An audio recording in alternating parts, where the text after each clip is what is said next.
Hello, Wes. Oh, hey, Phil. How are you, babe? Like, where do I look? At me. Oh, yes. That never gets old. How are you, babe? I'm doing great. Good. It's great to be back in the studio with you here at Spread the Positive. Yes. Thank Murfreesboro, you, Trent, Tennessee. for having us. We really appreciate you.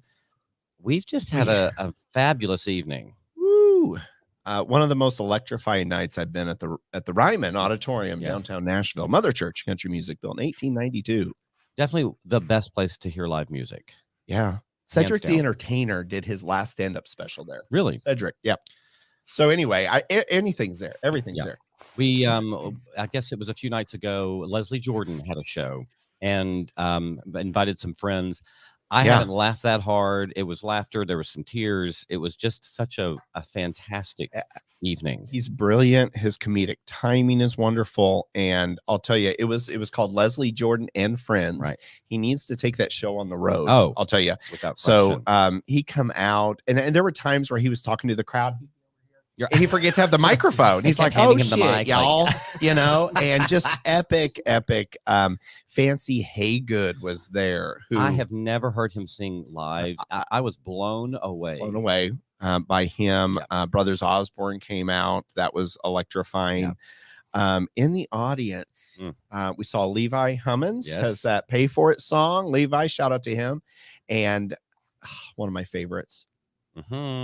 Sarah Evans was sitting like right in front of us, and I gorgeous red coat. Oh my God, I just wanted to hug her, and that would have been weird. I would have been arrested. Right. Yeah. I wanted to go say something to her, but I was like, she has no idea who I am, but I'm obsessed with her. She's like the 2 bottles deep guy, right? Right. But speaking of Sarah Evans, why are we here today? So I am so excited about this episode.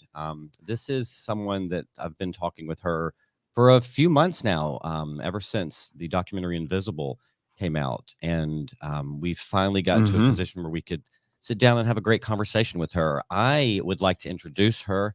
Please do. Yes. Her name is Bonnie Baker. She is a multi-platinum, Grammy-nominated, Nashville-based songwriter. She's a publisher, an educator. She's worked in the music business for over 20 years and sold over 10 million albums. Yeah, we're up to like 10 streams. Right. So she's blown us away on that one. She's written songs for Reba McEntire, Sarah Evans, Hunter Hayes, who I love, Chad Brock, Rachel Platten, just to name a few. She's also featured in the award-winning documentary Invisible. Wes and I have talked about this many times. That's the documentary which tells the story of a group of lesbian women and one trans man who wrote just amazing country songs, but were not out of the closet. So without further ado, I would love to welcome to the virtual 2 Bottles Deep studio, Bonnie Baker. Crowd goes wild. Bonnie. Guys, thank you. I'm good. Thank you so much. Before we get started, for doing this. I know you're busy. You're selling millions of albums. We just appreciate your time so much. So thank you for doing this. Awesome. Well, thank you for having me. I just can't think of a place I'd rather be on a kind of gray, rainy Saturday morning than sitting right here. What else are you going to do? I'll talk to these guys. Right. It's raining out. I'm just kidding. I can't go outside. It's raining. Right. Well, before we get to how fabulous you are, let's talk about kind of how you got there. Give us a little backstory about your childhood, where you grew up, kind of how you got into music and start there. Well, seriously, thanks for having me today. I love the conversations you guys are having because I feel like you're not afraid of the hard subjects, and that's refreshing, in today's world, that we can hold different views and still sit in the same room and talk and connect and communicate. So I grew up in a small little town in East Texas. My father was a minister. My mom was a stay-at-home mom most of my life. I was an only child for the first 8 years, and then some siblings started showing up. And and I say that because 2 of my siblings are kind of adopted and brought into the family a little bit differently. And then I have a little sister that's 14 years younger than me. That was my mom carried her as well. So very small town, very conservative, very quiet. I didn't get to listen to the radio. We didn't have a television in our house until I was 8.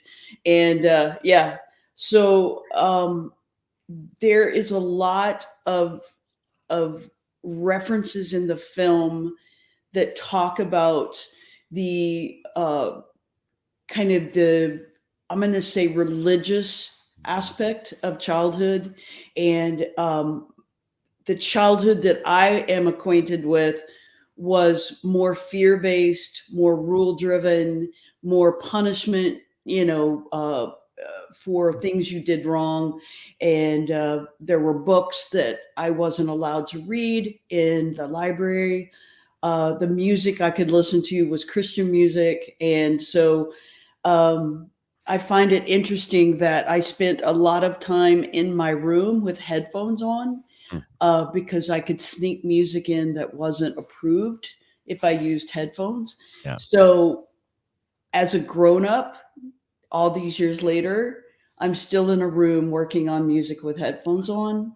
So I find that to be interesting that our childhoods really do mold us and make us into the humans that we are. I loved music.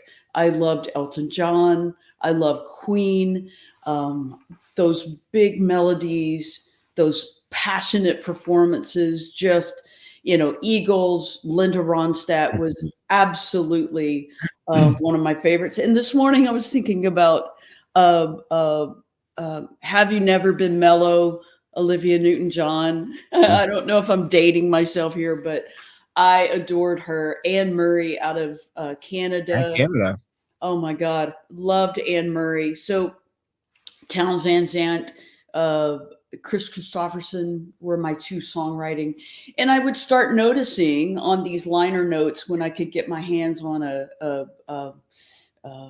copy of an album, I would notice written by, and that's kind of when I started being able to sneak in my teenage years, sneak some albums and keep them under my bed, tucked up under the mattress so that nobody could find them.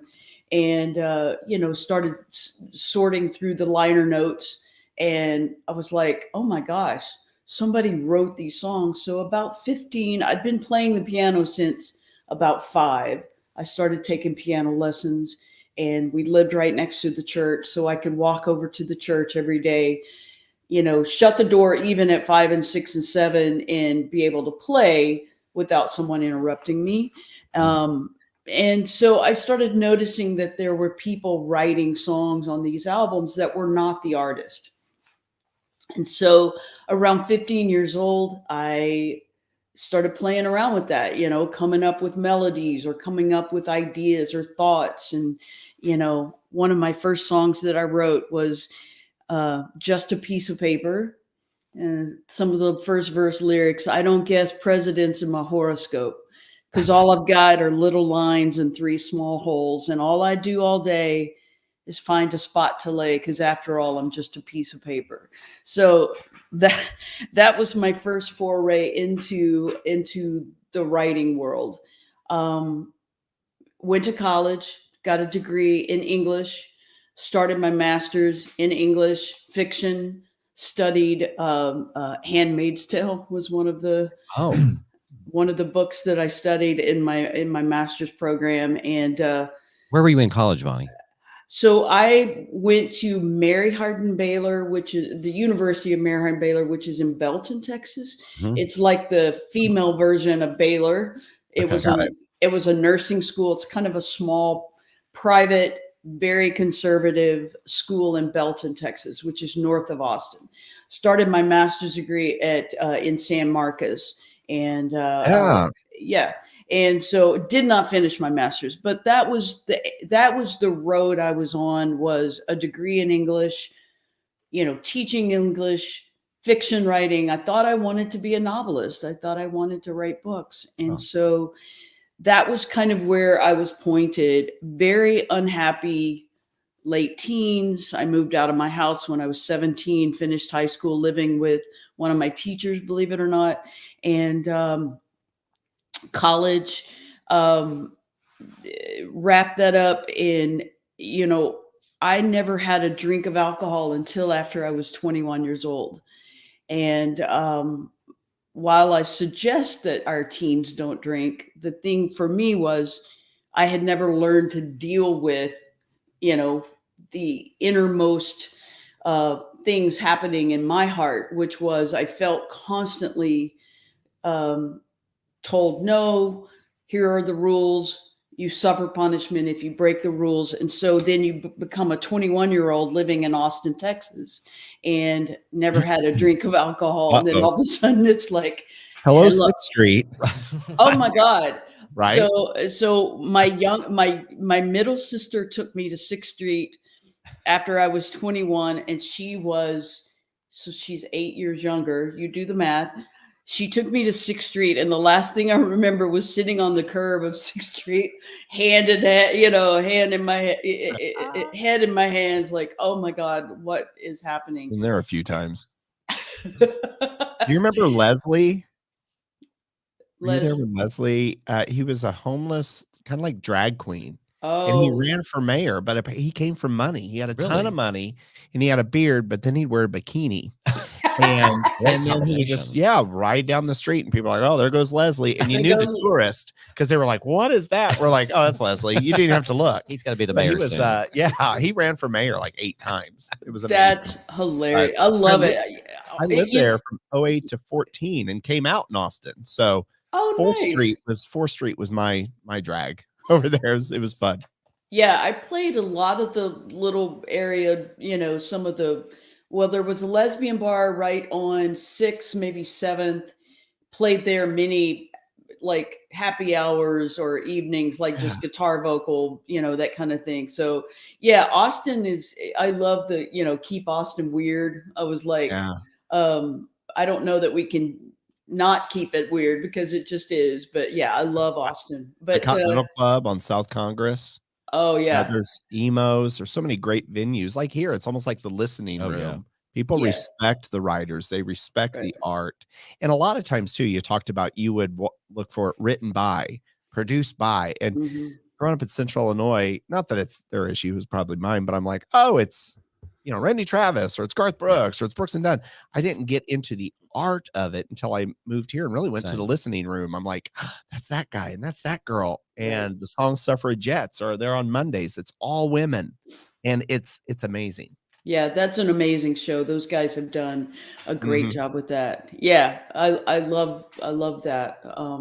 And I do think that there's a part of our audiences that just are not aware that, like with a movie or a television show, there's a room full of writers writing that content, that the De Niro doesn't just show up on, set and go,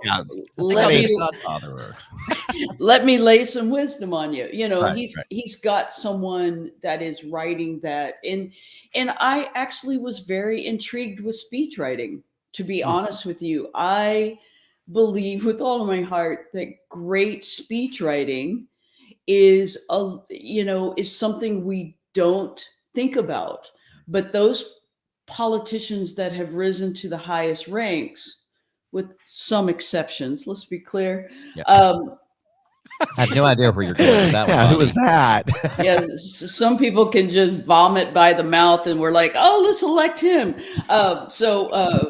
No names called. But if you look at the history of great politicians and those incredible speeches, I have a double CD set. That's how old it is.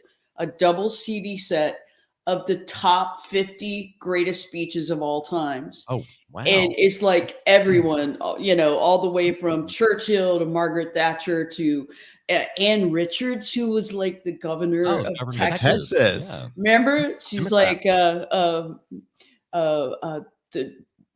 bless George, what's his name? Our president, bless George's heart, meaning George Bush. Mm-hmm. He was born with the silver spoon in his silver foot in his mouth. God, I can't even say it. Jesus. Okay, talk about speech writing, Bonnie. Anyway, So that always intrigued me. I was intrigued by great fiction. I was intrigued by great songs that were written for other people. I was on my way to get a master's degree. I very quickly, from 21 to I'm going to try to paddle this boat into shore here.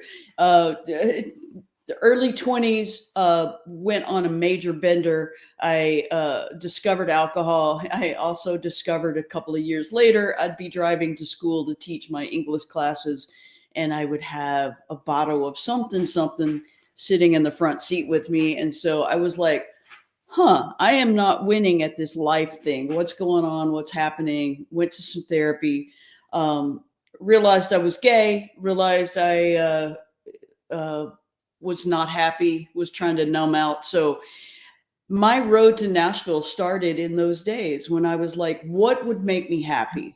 What would bring me to my best self?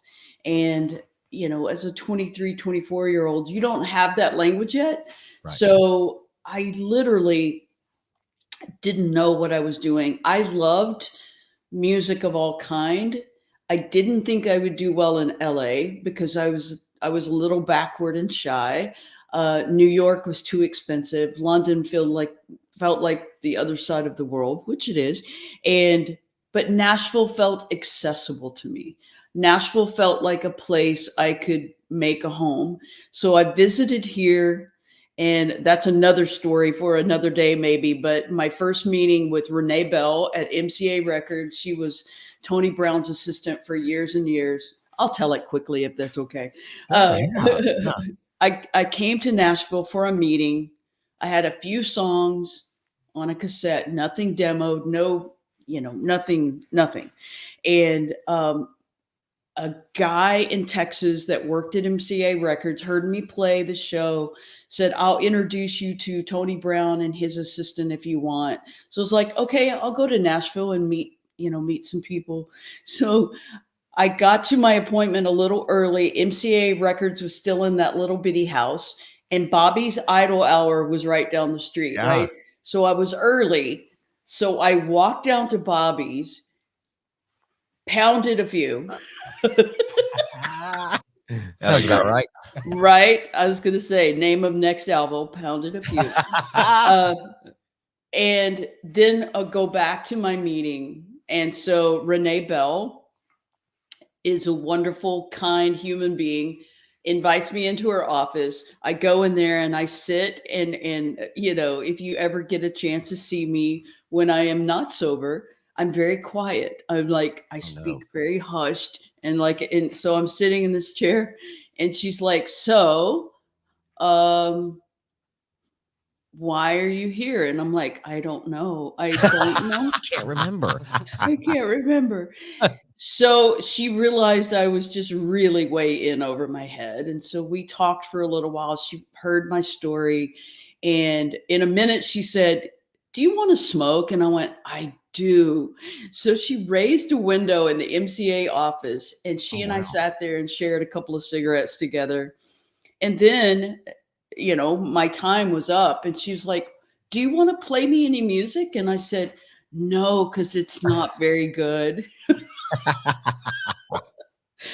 So she was like very kind. And she said, well, do you want to be a songwriter? And I said, I do. And she said, keep writing, just keep writing and come back to see me. So I went back to Texas and spent a little more time and then made my move to Nashville. But it was a long journey. It took a long time for me to feel comfortable moving away from Texas, moving away from family, moving away from everything that felt safe to me. But the beauty of it is, and I try to keep this philosophy now, anytime I'm that uncomfortable, it usually means I'm doing what I'm supposed to do. So anyway, that's my journey to Nashville. When many empty bottles. I hear that. Same. When did you realize you were different or start to think that you may like girls? What age you were? Yeah, great question. At around 14, 15 years old, I had a boyfriend, Ed Ishmael, and we at 18 went on a ski trip together. We were boyfriend and girlfriend, and never held hands or anything, but we were like really great friends. We went on a ski trip together when I was 18, and it was just he and I, but his friend Kip came to join us. So he and Kip on Thanksgiving Day were in the kitchen cooking, and I was in the living room watching football. And so newsflash, neither one of us knew what that, what any of that meant. And so we stayed boyfriend and girlfriend for, I don't know, 2 or 3, 4 years, right? Never really kissed, never held, nothing, right? We were just like hanging out. And a couple of years later, he called me. He said, "Hey, Bonnie, I have something to tell you." And I went, "Hey, Ed, I have something to tell you." Same girl, same. And so he was like, Oprah. I'm gay. And I went, "Okay, I think I'm gay too." So 20-ish, 21-ish is when I college days, there was definitely someone I was attracted to in college, and on a Christian college campus, that's tricky. My first few years, I was very attracted to straight girls, that whole thing. God, those were some awful years. I think back and I'm like, wow. So yeah, I knew I was different. I love to read books. I love to play music. I love sports. I loved basketball and all those things, but I just didn't fit in with the other girls, who were so boy crazy. And I always just thought I was just very driven, but it was actually because I like girls instead of like boys. And so that's why none of that was really landing for me. So I'm going to say between 18 and 21 is when it kind of came into focus. Are you still in touch with Ed? Oh yeah. He's an attorney in Austin, Texas, and a real estate attorney. So yeah, Ed Ishmael, right? No, I'm just kidding. You would love him. He's just like, oh, good. I was in Austin, I don't know, a few years before it was before the pandemic, and met him downtown Austin. We walked to this little underground place and had our breakfast tacos, because I freaking love Austin, Texas. And the breakfast tacos, you've not had a breakfast taco unless you've been to Torchy's or anywhere in Austin.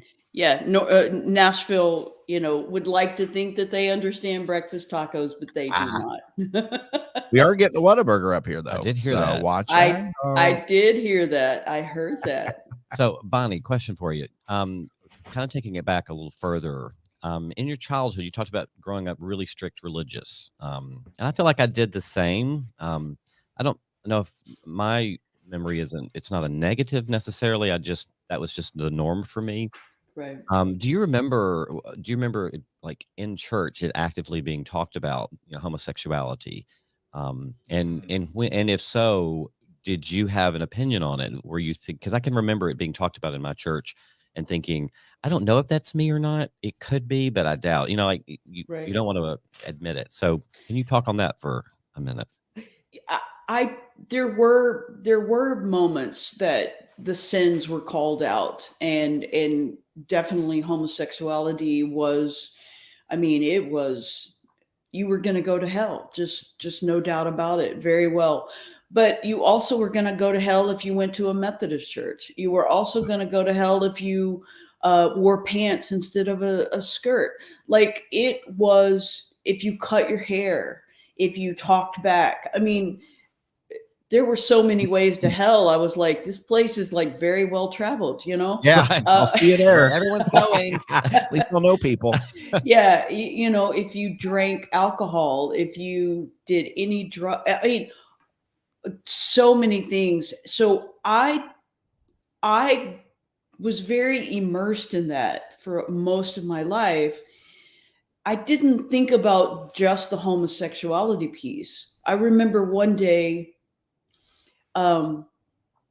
one of my really good friends at high school was a black guy. He was the sweetest guy in our school. And so he and I hung out together because he loved basketball. So did I. So he and I would shoot hoops a lot. And he drove me home from school one day, and my father lost his shit. So black people were not allowed in our church. We're not allowed. Oh God, no. No, they have their own church. Common. Yeah. Yeah, very common. And I heard my father say one day that Jewish people were going to go to hell if they did not recognize Jesus Christ as the Son of God. And to be honest with you, the homosexuality piece wasn't where I broke. It was at that, because I was like, hang on a second. My black friend, who is the nicest guy in school, he doesn't sexually vandalize other girls. He's like the coolest dude on the planet, and he can't come to church with me. Jewish people are going to hell. Someone who has an issue with alcohol or drugs can't come to our church. Right. They're going to go to hell. All of it started to pile up, and I was like, I don't think there's anyone left. Like, right. Yeah. I am in a dead end street. That's how it felt to me. It was like, if all these other people can't come with me to, I don't know, whatever faith or religion represents in our lives, which is a sense of community. It's a sense of wellness. It's a sense of safety. It's a sense of wisdom. Like, you go to church to hear someone help you get through your daily life. Mm-hmm. And those women and men sitting there, very white, very like middle class to upper class, and they're judging everyone else in the world, and yet their lives were awful. In shambles. There were dads beating on their kids. There were people cheating on it. You know, you sit there in a church and you're like, yeah, all of the stuff going on that nobody's going to talk about because they're in a privileged white position. Honestly, It was that language that made me start to go, I don't fit here. Because we judge each other by the content of our hearts and our souls, and not by the color of our skin or if we're gay or not. So I actually started to grow out of that faith, more because of other things besides being gay. So then when I realized I was gay, I didn't truly think I was going to go to hell, because I don't believe Jewish people are going to hell. I don't believe black people are going, I didn't believe any of that. I just started to break away from that. So it was kind of a breakout story of like, I don't believe this. And I believe what I'm seeing in today's world was on a very small scale, the same world I grew up in. Like, there are two sets of rules for two different people. There's the chosen, the white, the heterosexual, like, we believe in God and country and guns and Bibles and all of that. And then there's the rest of us. And I saw that warfare start then. It was very small. It was very under the radar. But I think that's why in today's world, I'm not surprised anymore. I feel like that same mentality has grown up, and now we have this full-blown kind of movement of that if you are a certain color and if you are a certain stature in your community, that the law doesn't apply to you, that the rules of morality don't apply to you, that your kids can get away with whatever they want to do. There were two guys that were sons of deacons in our church. They victimized so many people in our community because their dad was a deacon. They never were held accountable. Their mom was the organist in our church, and they got away with everything. And my friend, who was Black couldn't come to church with me. So I was like, this doesn't seem right. And I want out of this. I want to get out of it. So Bonnie, you also mentioned that you moved out of the house. I can't remember what age you said. 17. Yeah. 17. I was. What was the impetus to move out? So we moved around a lot. Like I had gone to 11 different schools by the time I was a senior. I was about to start my senior year and had already had to change out of the small school I was in. So this was going to be my 12th school in 12 years. And my parents decided to move again. So I would have had to go to school number 13. So I was about to start my senior year, and I just went to my parents and I said, I can't do this. I cannot move again. And my choir teacher in Nacogdoches, Texas, Barbara Reed, I will never forget her as long as I live, allowed me to live with her and finish my high school year and start college. I think she saw in me that I was trying hard to get into college. I'm the first person in my family to go to college. And in fact, my mom made a comment that Bonnie was a good Christian girl until she went to college. And so she opened her house up to me and allowed me to live there with her, finish out. I was in her music program in school, and allowed me to finish my high school, my senior year, and start college. And so that was, parents were moving again, and they allowed me to do it, which was interesting. But yeah. I had a plan. I went to them with a plan. I had a job. I had purchased a car. And I said, my choir teacher is willing to let me live with her so I can finish high school and keep my grades up. And, when you move around a lot and your education is interrupted, there was a lot of interruption of education. So when I started college, I was very far behind. So I had to do a lot of remedial, a lot of extra work. And thankfully, I think that's why I love the teaching profession so much. Literally, teachers saved my life over and over again. So that high school choir teacher was my doorway to move into this other world of, I want to educate myself. I want to learn. I want to grow. I was very curious. I always loved to read and wanted to learn. So she gave me that opportunity.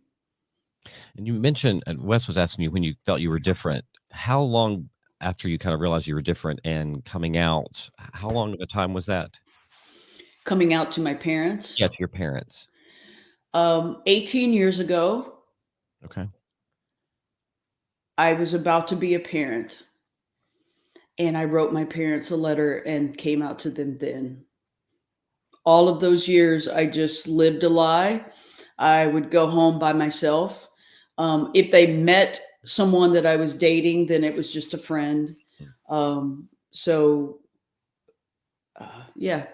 years ago is when I came out to my parents in a letter. I wasn't even brave enough to do it in person. Yeah. How was the receiving end of that? Well, no, they did not. They each wrote me a letter, and I still have those letters today. And they were as destructive as you think they would be. I was going to go to hell. This kid is a bastard, will never be welcome into heaven. And how dare I think that I have the tools to be a parent? My mom, felt like I was not qualified to be a mom. And so I kept them. I was going to burn them this year. Once a year I do a burn where I burn everything, but I've kept them because I think I want to remind myself from time to time where I came from. Oh, yeah. So I can understand, because here's the thing. We can't just draw lines and never try to understand other people. Right. As hurtful as those two people have to me, they're still my parents. I still carry their DNA, and it's in my best interest to do my best to try to understand who they are and where their hearts are. They're not mean people. They're not. They're just very they're very tied to an organization. You know, I've said before, some of the groups that my parents hung out with were more like a cult than a community. They told them how to raise their kids. They told them what to wear, what to eat, what to do. And they're in that, and they can't get out of that, because that's where their self-worth and their belonging came from. So I can't speak to forgiveness. I can't speak to anything other than where I am is trying to just understand who they are as humans and understand their childhood, understand what brought them together, and the lives that they've lived. You know, I will say my parents did a lot of good in the world as well, in the communities. You know, they were going to make sure people were fed, as long as they were white and in a circle that they felt comfortable in. You know, they weren't going to do that for, you know, a group of immigrants. And, you know, they were like, you know, we're all God's people, but certain people just don't know Jesus Christ. And I'm like, but if they come from a country that their faith and religion are, you know, they're Muslim or they're Buddhist or whatever, how can you not feed them because they don't believe the way you believe? But that's just, that's baked in. It'll be interesting to see how the younger, you know, my generation, my Gen Z, Gen X, 1980, one of those, and the late baby boomers, how it's going to change as we look back, because a lot of people were raised like that, you know. And I had a pastor here in Nashville say one time, he's like, the church has it all wrong. You feel like you have to be perfect when you walk in those doors. He's like, I want you feeling perfect when you walk out. I don't care how you walk in. And Pastor Pete's amazing. I still follow him and his journey, and he's right. You know, where we could do a whole podcast alone series all year on where has religion gone wrong? Where have these leaders gone wrong? They cover up that Miranda Lambert song, Mama's Broken Heart. You know, put that makeup on. You better cover that up. And we're in the church, and it's just sad. I grew up in a very small town, mostly Catholic. We had a beautiful, big Catholic cathedral in a town of 5,000. It was just, everybody's all churchy. And my parents, we didn't go every Sunday. My dad was an altar boy and went through Catholic school. And he's like, I don't want to put you all through that. He's like, I want you to be these good kids. And it was funny because it was almost the opposite happened. We didn't go to church, and my parents, they were frowned upon by their peers, by their friends, and you're not in church and your kids aren't doing this. And my brother and I turned out a lot better than, and then it's like when I came out and they're like, see, they did go to church, but also didn't get anyone pregnant when I was 17. Well, I wonder why. But but you know, the DUI, the drug arrest, all this stuff. And I'm not saying those kids are bad kids, and we all make mistakes, but it's like those parents were just, they were just so just out there in my parents' face about us not going to church. And my parents like, you kids just, you do your work and it'll show off at some point. We don't need to brag on you. And really, we just kind of took the back seat, and my parents took it. And it's sad because I want to be in church. I want to be, it is about community and involvement, but you know, I come from a society of kind of like you were saying, well, help people, but not the brown ones. Or, you know, I like them, but I would never live down in Brownsville, Texas. And you know, it's just sad. And for me growing up, and you touched on this a little bit, Bonnie, I didn't know that anyone else was making mistakes. Like everyone seemed so perfect. So perfect. We didn't talk about that. So for me, I was like, God, I must be just awful because I'm doing everything wrong, everything I'm thinking about or processing, you know. Amen. And so giving, especially younger people, the knowledge that everybody's broken. Everybody's showing up at church as a broken person. And when I left the religion I grew up in, I had a difficult time finding a church that fit for me, because I went to a gay one and I was like, wait a minute, it's too gay, whatever that means. I was like, that's too much for me. It's too conservative here. And this is like a production. I remember the first church I went to in Nashville. It was like, for me, it was like a Beyonce concert. It's like, the lights started going. Ladies and gentlemen, service starts in 3, 2, 1. That word from I was like, oh my gosh. Like, I needed more traditional. And you got to find, something that works for you. Right. And the other thing, Bonnie, I think you mentioned writing the letter to your parents. And you mentioned you didn't know if that was brave or not. I've always thought that is not only brave but really smart, because it gives the person, and Wes and I've talked about this before, giving people a chance to deal with that message. We are dealing with coming out for a long time, and we expect people to be okay with it sometimes immediately. Like, I'm out. Why aren't you okay with me? But the letter is really smart and very brave, because it's not only you're coming out, but you're also giving them the opportunity. But there is that point where you're like, how long do we give them? Like, is it 5 years, 15 years? Is there a cutoff point?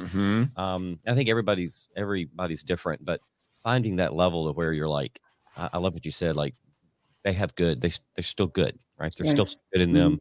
And same thing, I love my parents dearly. They're not going to be marching in the pride parade with me. I don't expect that. But we've come to an understanding with our relationship, and they're humans. Right.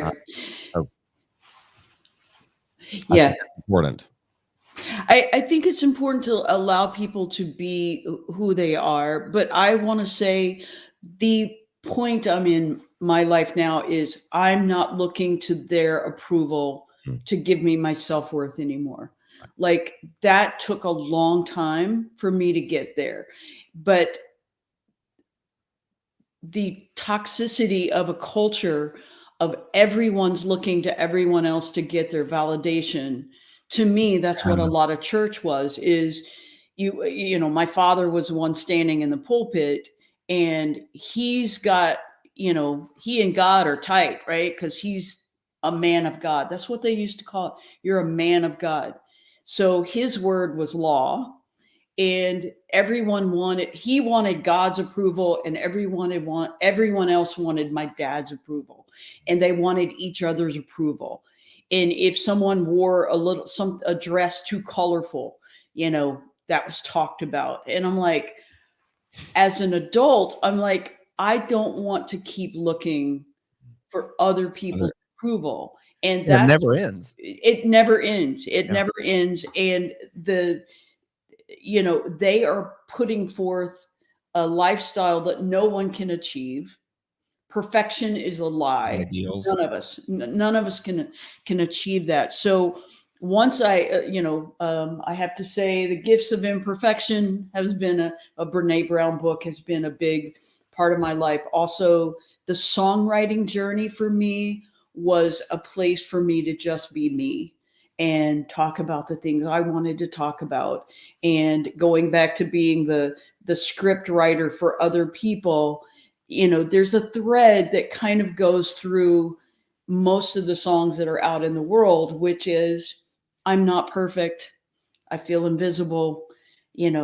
How do I redeem myself? How do I forgive myself? How do I, these struggles of the humanity that we each carry has been a big struggle for me. Because I'm not going to lie. Even today, I feel like I hold myself to a very high standard in everything I do. If I don't do it 110%, I feel like I failed. And I'm gonna push this point home just a smidge. My 18-year-old is now a freshman in college, and they have done very well through school, whole life, straight A's. Get to college, it's like, oh shit, this is hard. They have cried and worried about a class all week long. I've been on the phone with them, like, just talking them through it and everything. They made an 88.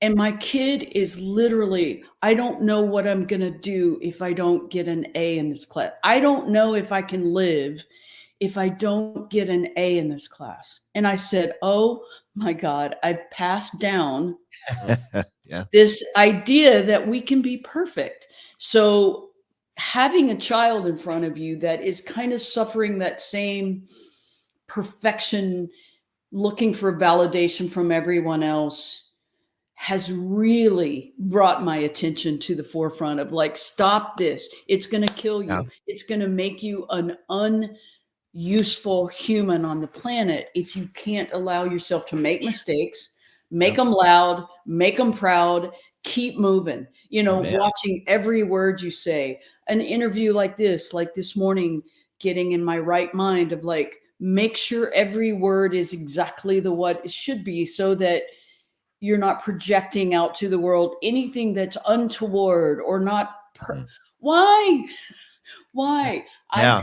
I'm coming to you today saying, I want to learn how to just be, and that the perfection part of me can just fall away. And I hope all three of us can really be on that journey together. Like, it's not about being perfect. It's about being us. Mm-hmm. And we get a lot of feedback. I feel like we're in Bonnie Baker's church right now, the congregation. I love this talk. I love it. But we get a lot of feedback about, we love how you guys are real and you can own it in the next episode. We're like, hey, remember last time we didn't edit that out. We're going to own it. Right. We made a mistake. We said something wrong, especially now with pronouns and how people identify. We're like, we want to learn, you know? Right. And it's okay to be. Leslie Jordan the other day, that's what made that show so great. He's like, I'm not a good singer. I'm going to make mistakes. Let's party. Like, he was introducing the wrong people. He'd be like, oh shit, am I singing this one too? You know, put him on night. He'll be out in a minute. And that. It was, and I think again with this generation, we're coming. We saw how we had to be perfect. We saw how we had to hide what what we thought we were supposed to hide. And now it's like, no, this is, if people want to talk about me, they're leaving somebody else alone. Like I'm gonna live my life, and y'all can stay over here and do whatever on a Friday night. I'm gonna do this. I'm gonna meet amazing people and have conversations and build my life, build their life, and hopefully contribute to society somehow. Yeah. Bonnie, I was going to ask, just to kind of keep this moving, I want to talk some about the songs you've written. You've written some amazing music. We're now entering hour 3. Right. Like we could talk to you. I know. I love it. Great. I find it really interesting. The writing part you mentioned, like I had no concept that anyone besides the artist wrote music. Honestly, I know that sounds really ignorant of me. No, even a few years ago, and I'm watching the documentary Invisible, and I'm like, I had no idea this was all in the backstory of this kind of stuff. So, question to you is, when you have an artist and you've written some amazing songs, when you have an artist singing your song, you see him performing. Number one, is there any part of you that's like, God, I wish I could sing that? I wish I was the one performing that or putting that out there.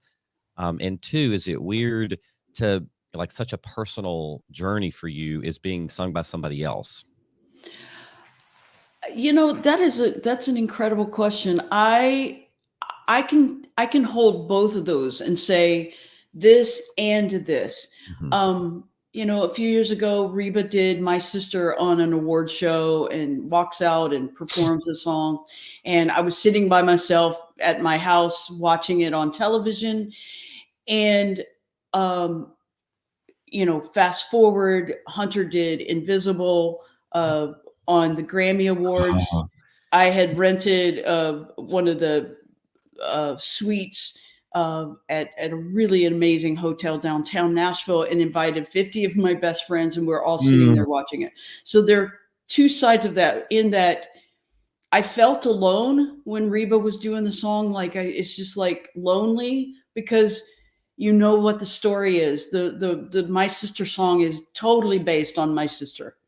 Those choruses of like bringing someone home drunk to go to church with us, all true. And then Invisible, having 50 people sitting there with me watching him perform the song on the Grammys, I still felt alone. I still felt I knew where that journey was that brought us to that song. Now, Hunter and I have that in common, and we have a co-writer on that. There is something very sacred about the space that co-writers share together. I remember the journey of that song. I remember how it came together. The same with My Sister. And I don't use alone in a negative sense. It's, would I like to be the one performing it? Not really. But sometimes there is something about it that I would love to be able to stand up in front of people and say, this is my story. I did live this, truly live this.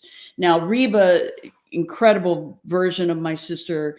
And the day she did her vocals on that, she invited my co-writers and I to come to the studio with her and introduced us to her sister, who she's very close to.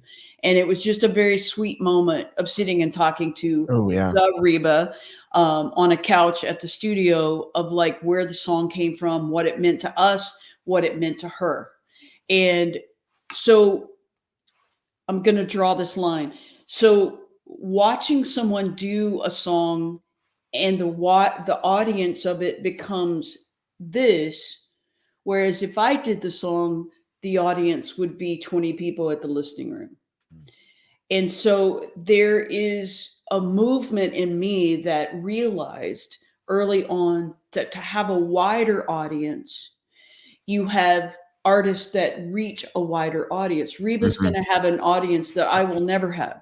Sarah Evans did a song called Tonight, which love the song, and the story of that song is just, Sean McConnell does a song called Maybe You Can Love Me Anyway. Never been a huge hit, but when he plays it live and the times I've sat in the audience with him, it's phenomenal to know where that song came from. And then to see him playing it to people, telling it as if it's his story. So there is a shared understanding. And I think my writing has helped me understand that I'm not alone in the way I experience life. Like, I'm not an alien from another place. I am human. I'm living on an earth that I have human experiences. And when I try to put those in a lyric with a melody that works, that your audience broadens and widens. And that actually feels really good to me. Yeah, there was a TEDx talk about a singer-songwriter, and he had lost his mother, and her favorite instrument was the cello. So he had, and he's funny, he was talking about, it was a TEDx talk about him, like, he's like, here's the song, and he would read some of the lyrics. And then he went through this whole speech about how, writing it and put it together. And when he did it at the end and incorporated the cello, people, because that was his version of his mother talking, that was her and his favorite instrument. At the end of it, you're like, oh my, that song was totally different than when you heard it before. It's almost like three wooden crosses. Once you sit there and listen, and even with you and Hunter's song, Crowded Hallways Are the Loneliest Spaces or Places, it's like that took me back to high school when I was in the closet, or my fraternity house when I was in the closet. Speaking of an awkward time, like you're surrounded by all these men and you're like, and it was just, and that was years. It was almost a decade, 2014, I think that was out. Yeah. And that was, I graduated in 05. And I'm like, God, that takes me back. And now I know you kind of. I'm like, oh my God, that's her. Right. But or anyone who just dares to be different. Is the sort of line in that song. Oh my God, that was powerful. And now, you're right. Once you know the art and the story behind it and the person behind it, I mean, there's a true story there. Yeah. And the part about the music business that is a little hard for me to understand is the impact that song has had in the world. I mean, and I don't say that like lightly. I get messages from people in Brazil. I get messages from people in Australia of how that song has touched their life, or it came into my life at a time when I needed to hear it, which just really makes a writer feel good, to the way country kind of really shut down the radio airplay of that song. Like it got into the teens, but never, rose to the top 10, top 5. Once again, my perfectionism isn't gonna like rear its ugly head. I was like, we saw a world impact, and yet country was like, we just can't quite get behind this song.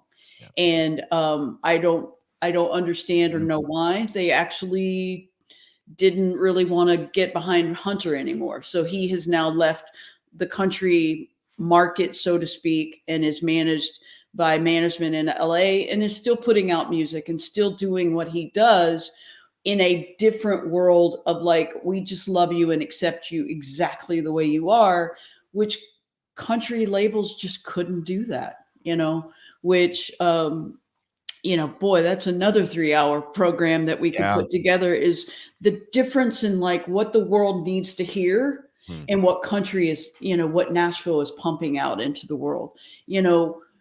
We think it's cute, when you look at the top 10 every week and it's all white male talking about a truck. And I'm like, there's more humans out there that need music than just that demographic. But because that demographic has such a hold on our music, it does not venture out of that. And, as you saw in the film, Katie Lang was not acceptable. Mm-hmm. Look at what we missed out having her in our town. There have been artists that are not acceptable. Fancy Haygood, you mentioned him earlier. Incredible voice, right? Openly gay, and just there wasn't a place for him in some of those circles in Nashville. And, we can just go down the list. My friend Shelly Wright, she's having a career. I'm out. I need to be out for my own health and mental sanity, right? She had to do that. And they were like, yep, bridge too far. We cannot have you on our label. We cannot support your music because of who you are as a person. And boy, we are missing out on some important songs and artists and producers and all of these things, because we are so narrow in our way of thinking in the Nashville music business. Yeah. And there may not be one answer, but are they scared, or are they just pushing the truck and beer and women and boots songs because of the money? Or are they scared of, record label ABC is not going to do this because XYZ, do you see what I'm saying? Are they just scared of failing, or? I'm not sure there's I'm not sure there's a simple, easy answer to that. I think it's multi-layered, because if you dig back through the history of country music, I mean, unless they can make somebody a renegade in a cute way, acceptable way, the man in black, because it's money, it's power, it is, I'm going to call it laziness.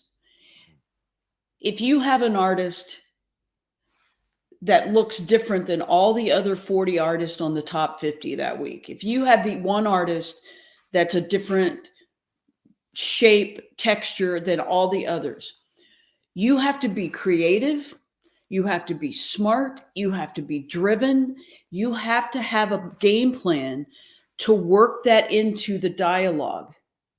People want to show up to their jobs and they want it to be easy. They want to just check the boxes. They want to put out a single. They want to put out a video that looks like all the other videos that got put out, and they want it to be a hit. And then they want to go to their happy hour with their, with their corporate credit card and buy drinks for everybody, pat themselves on the back, and they've done nothing. The reason we keep getting the same artists, same songs, same things over and over again is because it's easy. Anytime you buck the system, anytime you go for the underdog, anytime you try to change the narrative of the story, it becomes harder to do. And yet I feel like right now we are called upon, and I'm telling my young songwriters, I manage 2 producers, I work with tons of artists and songwriters on a daily basis. Color the picture the way you want to color it, and I will figure out how to get it out into the world. Let me do the heavy lifting. You do you, and then we'll go from there. Now, I am 2 computers in a room by myself on the east side of town. So I do realize that I am rolling a freaking rock uphill, but I am determined for the music and the art of it to be the calling card from now on. It does not matter if you're gay or you're straight or black or white, or married, divorced 3 times, a former drug addict. I don't care what your story is. I want you to be honest. And if your art needs an audience. Let's find that audience. You can find an audience today. The music business shut down Napster because they were afraid of file sharing. Well, look where that got us. It's just like I lived through those days of like, these technical guys came up with this thing. Hey, we can share files and we don't have to buy a CD. That has devastated my income. So let me just be first and foremost to say that 10 million copies of a physical product is something I'm very proud of, because I have 49 million streams on one song with Spotify that has made far less than a million copies of an album because of the rates and because of the money and the money pieces. So I miss physical sales, but we're never going back. Technology has brought us forward and we need to pick it up from here on out. But I'm not going to just call out the Nashville music business, but I'm going to call them out first. They get scared because it's not easy. We don't want to have to rethink. We don't have to want to redo. We've always done it this way. This is the way. This is the plan. Let's do this. Never change the plan. You've got to change and tailor make the business to the music and the art, and not just the gatekeepers on the audience side. So we have about 15 gatekeepers for all of terrestrial radio. Those are the 15 white men that people want to make happy. Mm-hmm. I'm wanting to turn gatekeepers into ushers who open the door and invite people in to share their music. Whoever you are, wherever you are, I get music from people at Yale that write jazz. I get people from, London who are, in the School of Music there, ICMP, that are writing kind of indie pop, whatever. If it's good music and good art, I believe it deserves an audience. And that's where I am with this, is like, it's time to widen the picture, widen the window, open the doors, everybody come in, everybody make the music that you're called to make. Do you think TJ Osborne's going to help with that, with him coming out earlier this year? I, was part of an article that was in Washington Post about that situation. TJ's a friend, and, those of us that have known him for all these years, we knew, but it wasn't our place to say. The amount of love he has received, I feel like, and I can't speak for him, but I feel like he's received a lot of support. But I want to be very clear, he has received a lot of private messages of support. He has not received a lot of out in the public support by many artists. I think our trusted Maren Morris, Taylor Swift, one or two artists, but the rest of the artists have been absolutely silent. That's the heartbreaking part of this to me, is that every artist didn't stand up with him and say, yep, he's our guy. We love him no matter what. Good point. So a lot of people supported him. A lot of publishers, managers, agents, label people supported him, but it was a private message on his phone. I'm ready for those people to put that message out in the world. Yeah. And Nashville, and again, it depends on someone's perception of Nashville. They may think it's, 1970s George Jones, but when you come here and Cracker Barrel is at Pride, Dollar General is at Pride, Bridgestone America is at Pride.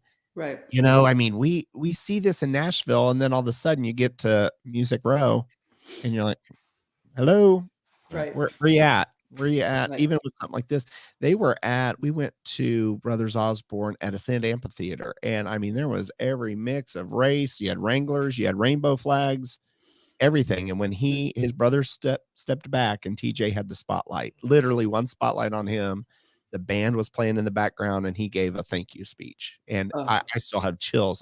Everybody was up, from the Wranglers to the Rainbows. And it was so amazing. I think that seats 5,000, 6,000. And there wasn't a dry eye. And that was just a couple months ago. So it was about 8 months after he came out. So he said, thank you to the city and thank you to this. But you're right. There's a lot of people that haven't really said anything. Because people, I don't know if the general public, if they're accepting him. They love his music all the way from Rainbows to Wranglers. I love that. It's like we aren't as divided as we want to believe we are. And there is a small percentage of people over here and over here, like, you guys hate each other, fight each other, get a gun and kill each other. No, you can wear a rainbow. You can wear Wranglers. You can vote conservative. You can vote liberal. We're all in this thing together, because when we fall in love, when we break our hearts, when we lose a parent, when we lose a job, it all hurts the same. Like, all of it is the same. And so I do think, I will say, I'm very proud of him. I am happy for the family support he has. He was not raised in the South, so I think that has a little something to do with it. You know, do I wish that this had happened along with Shelley Wright and some of the others, the Ty Herndons and things like that, so that we could keep those people in our, you know, Shelley made a choice to, like, I'm going to leave and go create this amazing career somewhere else. And kudos to her for that. She is one of the most brilliant, brave women I've ever met in my life. And so I'm proud of the work she's doing. But TJ stayed here and is doing the work. And I do think if you look at a lot of our younger artists, Katie Pruitt's, and, you know, I'll go through the list, but we've got some, Brooke Eden.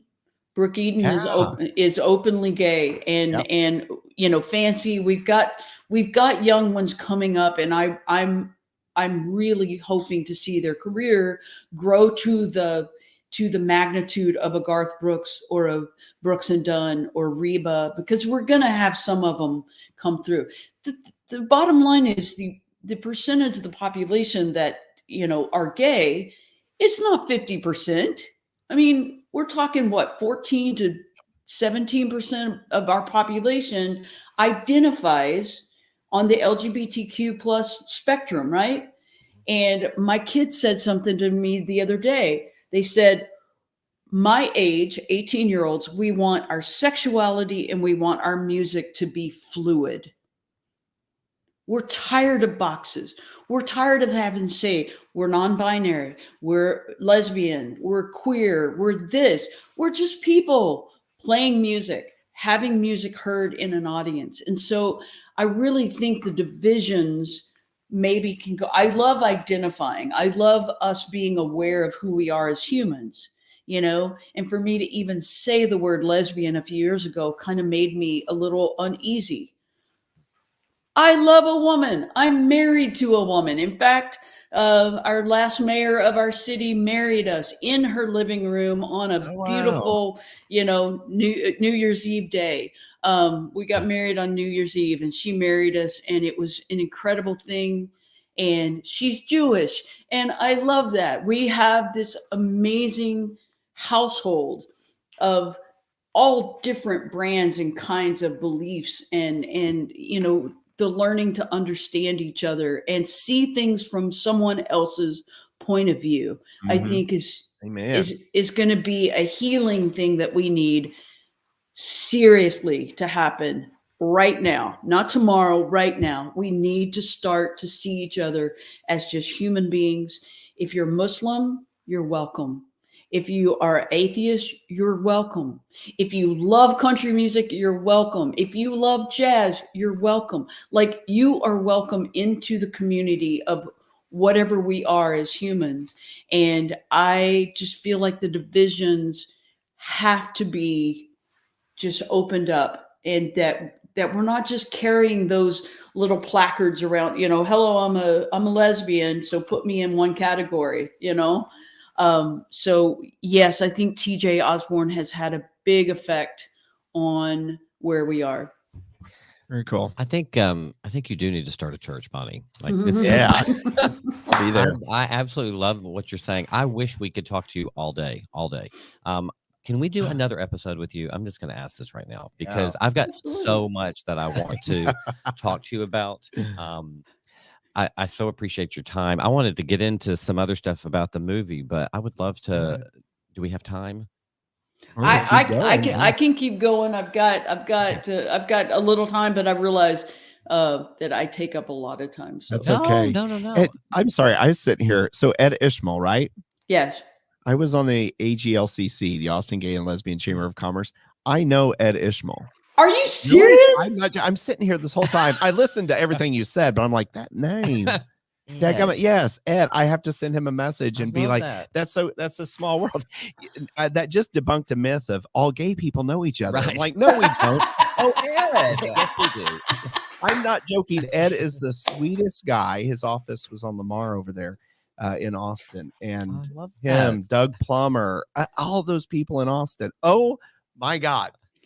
Ed this is wild. This is wild. I called him Eddie, but Edward is, but Ed Ishmael is his professional name.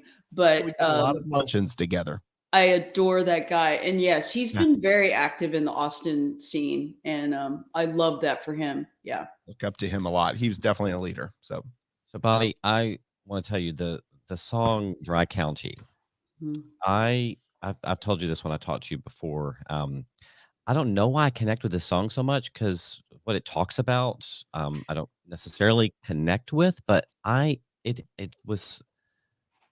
just moved me so much. I have listened to it so many times, and I'm really interested to kind of know the backstory behind that. And is it a truly personal song about with you or about something family experience? I'd like to know more about that because I'm kind of obsessed with this song. I appreciate that so much. I wrote that song alone, which, I moved here in 92. So I'm getting close to my 30th year here. And my whole career has been co-writing. And I am only sitting here in front of you today because of the brilliance of my co-writers. And so TJ and Bill asked me to sit for the first interview when they first started. They had already interviewed Mary Gaucher and Kai Fleming, and then they asked if they could interview me. And so we sat down. This was early on. And I had never talked about being gay in Nashville. People knew it. When I had a kid, I got some really awkward, weird conversations with publishers and stuff like, we're okay with you being gay, but let's don't talk about your kid, right? There was just some really hard moments in my career as a songwriter. So TJ is asking me these questions on camera. And I literally, in the middle of a sentence, felt this crack happen where I realized I had never dealt with being gay in Nashville. So I stopped the interview and I said, guys, I can't do this. I'm going to fall apart. And so I literally was at a function later that day and a friend of mine walked in and she just had a light about her. And I was like, what's going on with you? And she's like, well, just went through the worst year of my life. And I have a new therapist and she has changed my life. She deals with childhood trauma. I made her go get a pen and she wrote her number on my hand. And so I called that therapist. I walked outside and called and made an appointment. And I started therapy to deal with childhood trauma. And she was amazing. So I went through about a year of therapy, intense, like getting into the cracks and crevices of what it meant to grow up female and gay in the world that I grew up in. And started like this amazing healing journey. My wife is a therapist, so that also kind of lined up with where she was. I was once again dealing with kind of some addiction issues again. And I was like, I am going to really mess up my life again, because I've done that a few times, if I don't get myself healthy. So therapy's going on. 2019, we start going into 2019. Just a lot of changes in my life. And I invited TJ, the director, and Bill to a little function I had at Douglas Corner, which was helping young songwriters, producers, engineers, that kind of thing, to have an audience for free. Like I got someone to sponsor it. And so once a month. And so they came to this little show called What's Next. And I said to TJ, I was like, I've been writing a little bit about that first interview. And I had some bones of the song, but didn't really have it clearly set out. And so TJ was very sweet and kind, as was Bill. Bill's known me since I moved here. Like I've known Bill Brim forever. And they were just very supportive and kind. And so I kind of started going back to having some writing time on my own and kind of just putting some thoughts and feels on the paper. I really didn't think it was very good. I was like, this is just a good way for me to express myself and what I'm feeling. You know, does anyone hear me scream? I'm doing it under my breath, you know, trying so hard to keep my hands clean, you know, wearing my Sunday dress, you know, but there's a rip and there's a tear, there's a stain, and I'm scared because sober don't go for unholy. They just don't accept it. And then drowning in a dry county. It's like I grew up in a county that was dry, and yet we were all just underwater. We just weren't real with each other. And so I worked on that song for probably a year. I did a little version in my little studio here, just me and piano and that kind of thing. And I sent it to TJ and I was like, just so you know, this is where I am. And I sent him the song. And I said, I have gone through almost a year of therapy. This is what I've been doing. And here's the song that I've come up with. And so he got in touch with me again and said, hey, please don't hang up on me. But would you sit down and have another conversation with us? And so literally year and a half later, we sat down and had the rest of the conversation about the film and being gay. And because when I was in this kind of unhealthy, stuck place, all it did was come out angry. Like I was just angry all the time, you know, and I just don't think that anger gets me anywhere. It paints everything with such a brush of like non-acceptance and that. So I'm asking people to be acceptable of me, and yet I'm going out into the world, this, you know, just brutal conversation. Yeah, everything's a fight. Everything's a fight. And I have to say, I'm a better parent. I am a better wife. I'm a better teacher. I'm a better songwriter because of the experience of the film Invisible, because the experience of Dry County, going through that process, and because of the putting out of this film. Man, it's just been one of the most healing processes I could have done. And I did not know that when I started. I thought it was just a little film, you know, that you're going to sit and talk about, you know, just like a conversation. And then it became a conversation that literally changed my life. Yeah. I still remember the quote, and I'm paraphrasing you here, Bonnie, where you talked about, and you mentioned this earlier when we first started, how important it is to sit in the uncomfortableness of something. And that's where you need to sit for a while, because that's kind of where you start to grow. And I think that's the one quote that I took from that movie was, or from that documentary, was that it's okay to sit in uncomfortableness. You want to even put yourself in those uncomfortable moments, because if you keep avoiding them, I mean, it's what we did. It's what I did growing up with religious stuff. I just pushed it down further. Didn't want to deal with it. Or you rebel against it. You know, you don't want to have anything to do with it. But sitting in those uncomfortable moments, goodness, for you, it got you this amazing song, and obviously got you through some therapy. And so I think that's awesome. Thank you so much. And I'm so proud of the whole group of people. You've talked to some of the people from the film. I know you interviewed TJ, and it literally is a labor of love. And I know those guys have worked so hard, Bill and TJ both. And, Kai Fleming, Shelley Wright, Mary Gaucher, Jess, on and on, Diane, all of them have said, all of them have become like family, and I was like, boy, who knew that out of this film was going to, come this group of people that were kind of the misfits that were, in different places in life. And then all of a sudden to have this kind of focused event in front of us. So I think the movie is well done. I hope everyone can see it. Proud of the work. And I was super scared of the song coming out, because I was like, I don't know if it's good or not, but the thing I had to say is it's honest. It's just honest.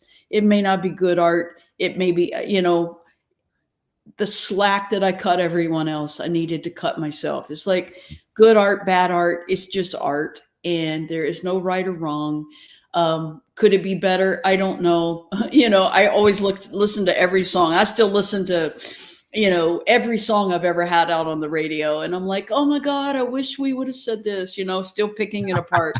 But I appreciate the Dry County has just been an incredible moment for me to, I'm not the best singer in the world. I'm not the best piano player in the world. None of those things.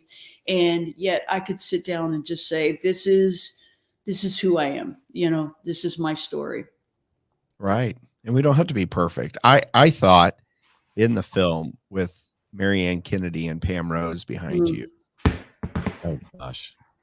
And as a fan, I'm like, oh, all these ladies knew each other. They just got together, did a film. It took about 4 hours. And it took, there was a lot of people that didn't want to do the film. There's a lot of people that their manager said, you're not going to be in that film because of your career. So the guts and the courage for y'all to do this over a few years span and put it together. And then me, I'm like, oh, they just did that last weekend. Put it out. I'm like, it's kind of like you're peeling back those layers of a song, but now it's a film. But that, when y'all were in that studio, it's on Music Row. It used to be an old church, right? Yes. It's Ocean Way, which is a studio that's owned by the Mike Kerr School of Music. Oh, okay. Yeah. Mike Kerr bought that studio, and it is run under the music department at Belmont. But yeah, it's an incredible studio, and it was an old church. And TJ's vision of that being where the song was performed with, Kennedy Rose were definitely part of the influences in my life and my writing life before I moved to Nashville. And so to have them sitting there, and then Larissa Maestro is an incredible cello player. Yep. It was an incredible day, I have to tell you. Yeah. Well, I was telling Bonnie when I first talked to her, this is how my mind works.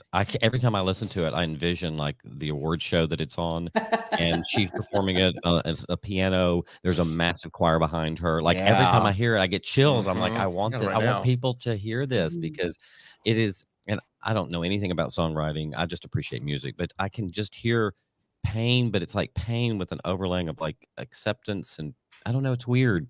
It's like, it's not a sad song. Yeah. It's like this is kind of what I've been through.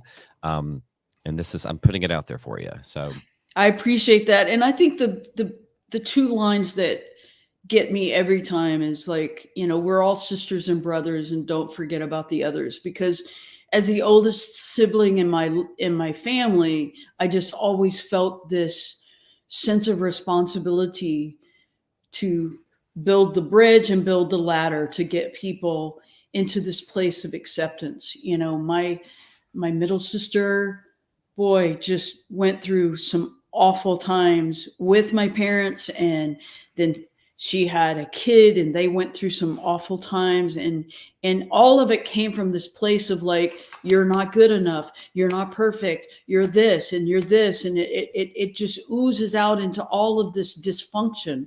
And for me to just keep having those conversations with my sister, who I love dearly, and to watch the pain she went through.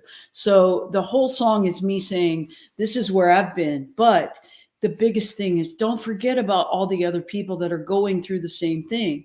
And that's why I want this film to be seen, whether someone is a junior in high school or whether they're 85 years old and they never came out. Wherever you are in life, I want you to know you're not alone. You are not alone in the struggles you're going through, no matter what those struggles are.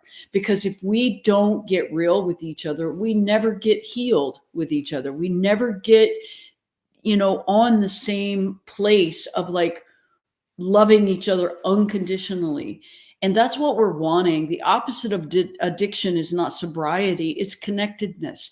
It is being connected to a community. It was not until I answered that for myself that I understood how to keep my addictions and my depression and my self-harm away from me was not to be sober only, not to be religious only, but to be connected, to be in touch with other human beings that understand where I'm coming from, and I understand where they're coming from. That's when we get to a healthier, more balanced place.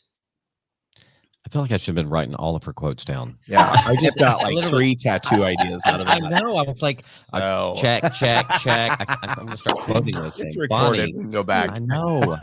Wow. You guys are great. I love that. That's so sweet. I spent a couple of hours speaking with some people in London. I'm going to go to London next summer and do some teaching at some universities and in the schools, because the idea that creators and writers and artists have to have addictions, they have to be, if you look at our classic, writers of our world in the US, so many of them died young of addictions, of self-harm. If you look at our classic novels and how many of those people killed themselves, and then we have young people who want to be writers and artists and creators and creative, and they feel like that demonic hold of your life of addictions has to be there to be brilliant. Here's the message. You are a genius despite your addictions, not because of them. So that's the message I have out in the world. You do not have to be dark and brooding and angry and, cutting yourself and drinking yourself good night every night of the world to be a genius. You are a genius because everyone has the ability and the creativity that wants to be out in the world and open. You find someone that is miserable and sad and lonely, it's because they wanted to be a painter and they became an accountant instead because they needed a real job. It's like, just allow people to do what they want to do, what their highest and best calling is. If you want a fish to climb a tree, he's going to go through his whole life feeling like he's a loser and that he's not. So get in the lane you were chosen to be in and work and produce and put out whatever it is. It's a painting. It's a piece of pottery. It's making clothing. I love good, well-made clothing. And I go to a tailor who makes well-made clothing. And that is his art. He loves it more than anything in the world. Just like me writing a song makes me happier than anything in the world. And if everyone finds what that is, they don't need to pick up a bottle. They don't need to pick up a gun. They don't need to pick up a Bible. They don't need to pick up a weapon because they are absolutely in the perfect place that they're supposed to be in. Bonnie, I want to put that on your the speech CD that you have, the 50 speeches. Can we just add that one to 51? I love that. I'm quitting my job Monday. I know. I'm so inspired right now. Wow. Oh, well, I'm in property management, so that's my drinking struggle and it's funny, Bonnie, because I've started to address, I don't know how many days I haven't had liquor, but it's funny because 60 I'm a 75-day challenge. And it's gone well so far, but in the beginning, I'm like, oh, it was easy, but it was like 3 weeks in. But now it's funny because we'd always make road sodies and we'd put them in Starbucks cups. So everybody's like, sure. It's coffee. Because I would always have liquor in them, Right. And but I've had the most feedback out of any post, and I'm not an influencer. I don't have a lot of followers, but there were so many people, and it's the private messages of my niece is in rehab or my thing. But when you said, I wrote it down, it's not about sobriety, it's about community and connectedness. It is. It's a lifelong journey. I've had friends in AA for 30 something years, and they go to the big conventions and speak, and they're a part of that community because they never want to stop. They want to keep helping people, and it's also for them too. Right. So that kind of hit home. And I want to put a pin on the end of that and say, I am not anti, anything like celebration and healthy living and that kind of thing. I mean, drink, smoke a little weed, do whatever, makes you feel good. It is the darkness of where I came from. The alcohol was what could keep me there and make me okay. And I have one thing to say is I have asked the universe. I've never received an award sober. And I'm asking for one last award that I can stand on a stage sober and in my right mind and thank all of the things that I have been given in a moment of sobriety. It's not about not drinking. It's about not being healthy. And so I applaud your efforts. I don't think people are bad that drink. For me, alcohol was just a tool of self-hatred. It was a tool of self-hatred. If I had driven off a cliff while I was drinking, which I almost did many times, I've had DUI, I've had many, many run-ins with the law and with the rules because I broke those rules. I woke up face down in my yard in Austin many times with the sprinklers going off. It's not the alcohol. It's the unhappiness and unhealthiness within that drives me to that place. So once I get those things figured out, then I can say to people, it's not about having a drink. It's not about that. I don't want it to be like, this is a teetotaler kind of movement. No, it's not. It is, I want to get healthy. I want to be safe. I want to be productive. I want to be a human on the planet that is building bridges and ladders for people and gathering together people of like-mindedness in a very sober way, because that's what I need for me. And it's not a message of like, oh, you're bad if you do this. But I do think us all taking a step back sometimes and asking ourselves, why are we doing this? What's the why? And then that will inform you. And if it's to celebrate, break open the champagne. Have it. Some Brandy Carlisle wine. Oh, yeah. XO winery out of which I adore Brandy Carlisle. I've been following her since early days and seen the shows at Belcourt, and man, I love the influence she's having on our town and on our music. She's incredible. She's another one I saw at the Ryman for the first time I'd ever seen her, and I was at that point. Anybody I see at the Ryman, I'm obsessed with. It's just such an amazing place. It's a magical place. It truly is. Every show I've seen there has been just magical. Well, goodness, Bonnie solved all the world's problems. I know. Thank you for having me. Well, first of all, everybody needs to go see Invisible.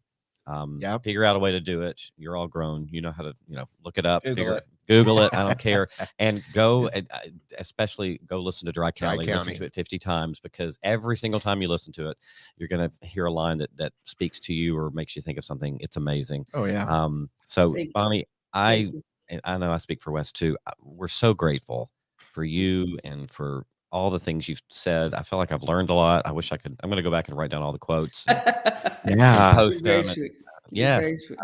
Is there anything before we finish up? Is there anything you want to plug or anything you want to finish with? No, I just want to say that bkermusic.com. So that's kind of the logo we have, bkermusic.com. You can go there, sign up if you want to do songwriting workshops. I teach at MTSU. in the commercial songwriting department. I am part of the American Songwriter Magazine family, part of the NSAI family, which is our organization for young songwriters. ASCAP, I do a lot of work with them. I'm going to be in London next June working with ICMP, which is the it's the music school. They have a master's program for songwriting. I'll be at a couple of the universities there.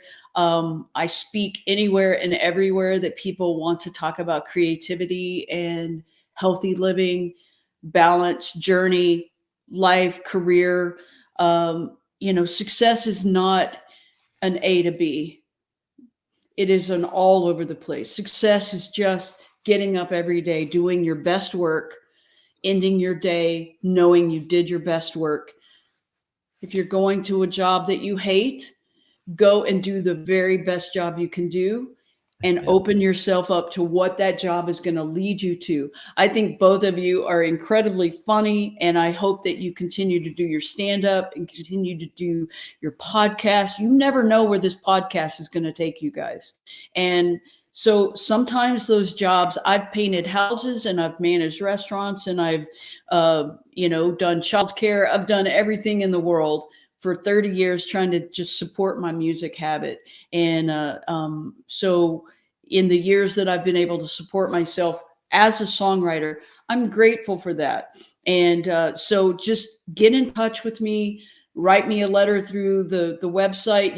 You get in touch with me, get yourself on a mailing list. I try to send out, little thoughts every once in a while. Like if you're struggling this Monday, let's try this today or whatever. Oh, yeah. So I try to just have an open forum for everyone. I do what I call songwriting intensives, where people come in and they write songs and we give feedback together and that kind of thing.